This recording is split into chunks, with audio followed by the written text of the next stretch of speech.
From booting one of the Real Housewives for being the most evil woman he'd ever met, to his very own sacking from the show, these are some of Donald Trump's most brutal firings from The Apprentice.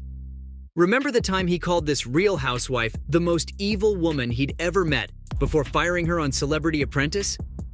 Kenya Moore was on the show right after her heavily publicized fallout with fellow actor Vivica Fox, which eventually led to her tweeting a message from Vivica's phone, complaining about menopause.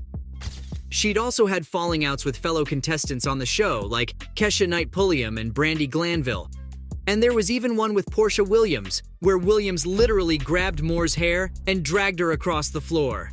Yeah, things could get pretty ugly with those housewives, and Moore brought all that ugly with her when she was on Celebrity Apprentice. In fact, she was so nasty that she was soon hailed as the most hated apprentice because of how rude she was to the crew and how she'd always demand special treatment on set. She'd bring her own people to do her hair and makeup and to serve her, taking over pretty much the entire set with her people. Things eventually got so ugly that Trump himself got involved. He was fuming over the former beauty queen's behavior while filming his show and decided that he was not having it. When the time came to finally fire her, Trump didn't just call her the most evil woman he had ever met, but went all in and fired her in the most brutal way. Before her firing, she was asked about the whole thing that went down with her tweeting from another contestant's phone, and she straight up denied having any part in it. Everyone on the board table drilled her for her vile actions, asking her why she was so nasty to everyone around her. Again, she denied it all, but her defense wasn't good enough, and the same smile that won over the judges at the beauty contest she'd been in before didn't work as well this time. And neither did it save her from Trump's wrath. He made it perfectly clear that she was being fired because of failure as a project manager and because the executives hated her idea. She was kicked from the show, but the drama she brought while she was on it, unparalleled. Then there's Omarosa Newman, the queen of reality TV drama. She was cunning, fierce, and exactly how to play the game. But when things went south and she found herself in Trump's firing line, things got pretty bad. Newman had the privilege of being among the first participants on The Apprentice and made her debut in the world of reality television back in 2004 on the show's very first season. She was super confrontational and outspoken and soon became the woman America loved to hate. E! even named her reality TV's #1 bad girl because of how shrewd of a businesswoman she came across as. There was a lot of debate about all the hate stemming from her being an assertive woman and controversy about the show editing her scenes to make her look like a villain. All of that eventually led to her being fired in week 9 of the show. But that wasn't the end of her time on the show. She was back for the first season of Celebrity Apprentice as the only former Apprentice participant to be brought back. And why wouldn't she be? After all, America loved to hate her, and bringing her back on meant that more people would be tuning in to hate watch. It's all business, baby. During her second time on the show, she got caught up in an intense fight with fellow contestant Piers Morgan. While the two contestants were going at it like cats and dogs, Trump heard no time for their feud and showed Omarosa the door. She was fired in the 10th episode after failing to deliver as the project manager of a team, which according to Trump, suffered the biggest slaughter in the history of The Apprentice. But even that wasn't bad enough to keep her away. She returned yet again this time for Trump's all-star Celebrity Apprentice, and actually did well this time around. Surprisingly enough, she and Piers Morgan ended up getting into a fight. Again! The difference this time was that Morgan was a judge on the show. It seemed like there was still a lot of bad blood between the two, and Morgan wasn't about to let Newman off easy. He told her that she didn't have what it takes to be a celebrity because she didn't have any star power.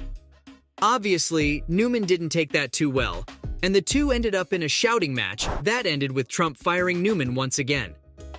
In an interview with Jimmy Fallon, he asked her whether she thought she'd been set up, being brought on for a season with Piers Morgan as one of the judges, and her answer came as no surprise.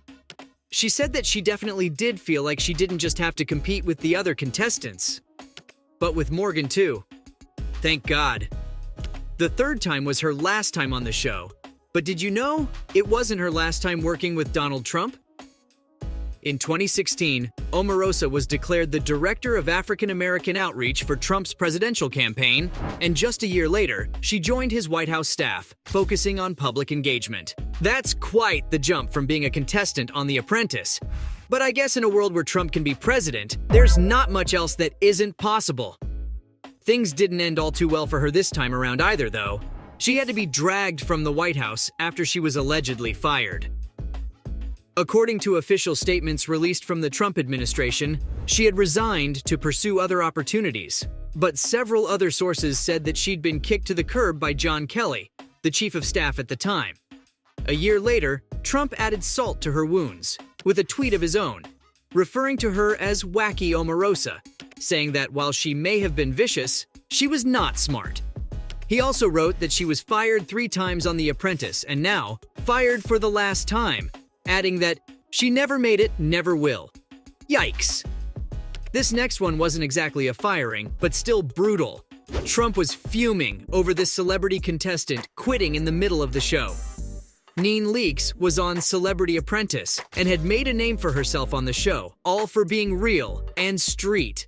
Eventually, she showed her true colors to the world and straight up bailed on Mr. Trump. Donald wasn't happy at all, and while addressing his contestants, slammed her, telling her that she was fired and that Star Jones, another contestant, totally kicked her butt in the competition.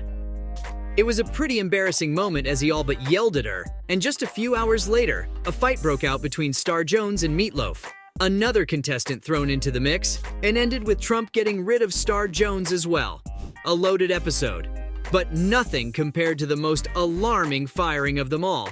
I'm talking about the time Trump finally got a taste of his own medicine.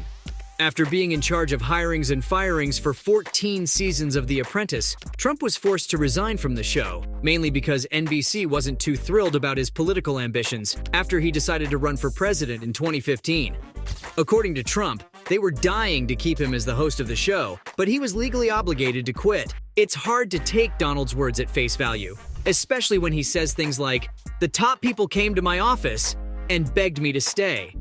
NBC wasn't having it, and the very next day, they put their own version of events out about how they'd cut all ties with him, mostly because of some disgusting remarks he'd made about Mexico during one of his presidential bids. The network let people know about his departure from The Apprentice, revealing that they'd no longer be airing his Miss USA and Miss Universe pageants either. Trump, being Trump, hit back at them, calling them weak and foolish for their decision, while also defending the racist and insensitive remarks about Mexico. Anyway, can you guess who took over in Donald Trump's place? Arnold freaking Schwarzenegger. How that whole thing went for him is a different story, but let's just say the Terminator actor quit after just 1 season. I think it had a lot to do with Trump still being involved behind the scenes, considering how he was still the executive producer at the time, and still receiving money from it. But who knows? So there you have it, from his very own sacking from the show, to booting one of the Real Housewives for being the most evil woman he'd ever met. Those were some of Donald Trump's most brutal firings from The Apprentice.